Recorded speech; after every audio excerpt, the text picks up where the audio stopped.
జై యాదవ్ జై జై యాదవ్ అఖండ పల్నాడును పరిపాలించిన అనుగురాజు యాదవ్ విగ్రహ ఏర్పాటు కొరకు పిడుగురాళ్ల టౌన్ కమిటీ పట్టణంలోని శ్రీ గంగమ్మ తల్లి ఆలయ ప్రాంగణంలో నిర్వహించారు. ఈ కార్యక్రమంలో పిడుగురాళ్ల యాదవ సోదరులందరూ ఏకగ్రీవంగా ఆవుల జనార్దన్ రావు గారిని విగ్రహ కమిటీ అధ్యక్షులుగా ఎన్నుకున్నారు. అనంతరం ఆవుల జనార్దన్ రావు మాట్లాడుతూ అనుగు మహారాజు విగ్రహ కమిటీ ఎన్నికను ఏకగ్రీవంగా సభ్యులందరూ తనను ఎన్నుకున్నందుకు పిడుగురాళ్ల పట్టణ యాదవ సోదరులకు ధన్యవాదాలు తెలుపుతూ తన వంతుగా అనుగురాజు విగ్రహానికి ₹1,00,000 విరాళం ప్రకటించారు. విగ్రహ నూతన కమిటీ సభ్యుల పేర్లు అధ్యక్షులుగా ఆవుల జనార్దన్ రావు గారు, ఉపాధ్యక్షులుగా మేకల ఆంజనేయులు, కొక్కెర పెద్దకొండలు, ప్రధాన కార్యదర్శిగా కొర్రకోటి శ్రీనివాసరావు, కార్యదర్శిగా జక్కుల అప్పారావు, కోశాధికారులుగా యలకాల గోపి, చింతల లోకేష్, కార్యవర్గ సభ్యులుగా 15 మంది పేర్లను ప్రతిపాదించారు.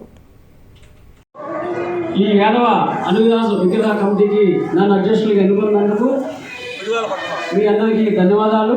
అట్లానే ఈ కమిటీకి సంబంధించి ఈ విగ్రహానికి సంబంధించి నేను ₹1,00,000 విరాళం ఇవ్వటం జరుగుతుంది.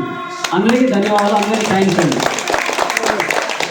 ఉన్నటువంటి యాదవ సోదరులందరూ సమిష్టిగా ఏకమై పల్నాడుని ఏలినటువంటి అనుగురాజు గారి చరిత్రని వెలికితీసే విధంగా ఈ యొక్క అనుగురాజు విగ్రహాన్ని మన పల్నాడు గురజాల నియోజకవర్గానికి కేంద్ర బిందువుగా ఉన్నటువంటి ఇవాళ ఇక్కడ కార్యక్రమం ఎందుకు ఏర్పాటు చేశామంటే మన గంగంపూడి ఎదురు పక్కనే ఇటు మున్సిపాలిటీ వాళ్ళు ప్లేస్ కూడా ఆపుతున్నారు. మనకి వేరే వాళ్ళు ఇంతకుముందు విగ్రహం పెట్టాలన్నా కానీ మన టౌన్ వాళ్ళందరూ కూడా ఆ విగ్రహం పెట్టకుండా ఆపి మన అనుగురాజు విగ్రహం పెట్టాలని పట్టుదలతో అందరూ కృషితో ఉన్నారు.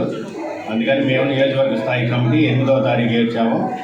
ఈరోజు పట్టణంలో కూడా పట్టణం టౌన్ కమిటీ కూడా వేసి, తర్వాత రూరల్ కమిటీ కూడా వేసి శంకుస్థాపన చేసి, శంకుస్థాపన డేట్ కూడా తొందరలోనే చెబుతాము అందరికీ. తర్వాత విగ్రహ పరిశీలన కార్యక్రమం కూడా భారీ ఎత్తున చేయాలని మీటింగ్ కూడా 4 మండలాల్లో మన బీసీ సోదరుల యాదవ్ మొత్తాన్ని కూడా పిలిచి హై స్కూల్లో భారీ ఎత్తున అన్నదానం చేసి ఒక మీటింగ్ ఏర్పాటు చేయాలని ఆలోచనతో ఉన్నామండి.